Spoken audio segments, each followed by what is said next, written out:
ایسی کوئی انوکھی زندگی کی ترتیب چلی اور ایسا کوئی نظام چلا کہ اس بندے سے نقد و نقد ملاقات ہو گئی اور جو ہم چاہتے تھے وہ ہو گئے۔ ایک صاحب کہنے لگے میں جا رہا تھا اور میں نے اینک نہیں پہنی ہوئی تھی، بائک پہ جا رہا تھا۔ شام کا وقت مچھروں کا وقت ہوتا ہے، شام ہمیشہ مچھر نکلتے ہیں، کیونکہ اللہ کا نظام چلنا ہے کہ اللہ نے مختلف جانوروں کو غذا دینی ہے۔ شام کے وقت چمگادر بھی نکلتے ہیں، وہ اللہ کا ایک نظام چلنا ہے۔ تو کہا میں نے فرشتوں کو کلمہ پڑھ کے ہدیہ دیا، کچھ مقدار کلمے کی تھی، میں نے فرشتوں کو ہدیہ دیا اور کہا کہ میں نے اپنے مرشد سے سنا ہے ایک آنکھ کی حفاظت 9 فرشتے کرتے ہیں۔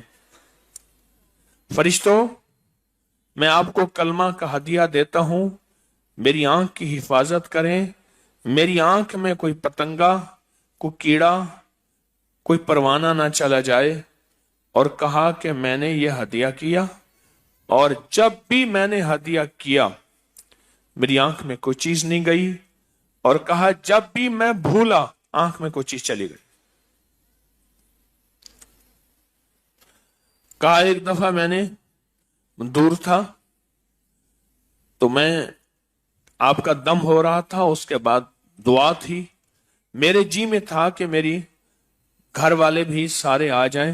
اس دعا میں میرے پاس موبائل تھا، ان کے پاس نہیں تھا، میں نے فرشتوں کو ہدیہ کرنا شروع کر دیا، کلمے کا، اعمال کا، سورۃ قل ہو اللہ، اعمال کا فرشتوں کو ہدیہ کرنا شروع کر دیا۔ اور فرشتوں کا کہا میرے گھر والوں کو لے آؤ، اور کہا کہ تھوڑی ہی دیر گزری سارے گھر والے آ گئے۔ تو میں نے کہا کیسے ہے؟ کہا ہمارے دل میں ایسے آیا کہ آپ کے پاس چلے جائیں۔ فرشتوں کو ہدیہ کیا۔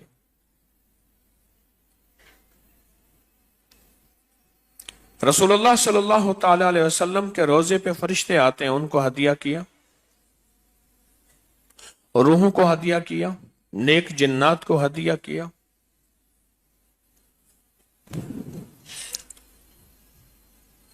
کام بن گئے۔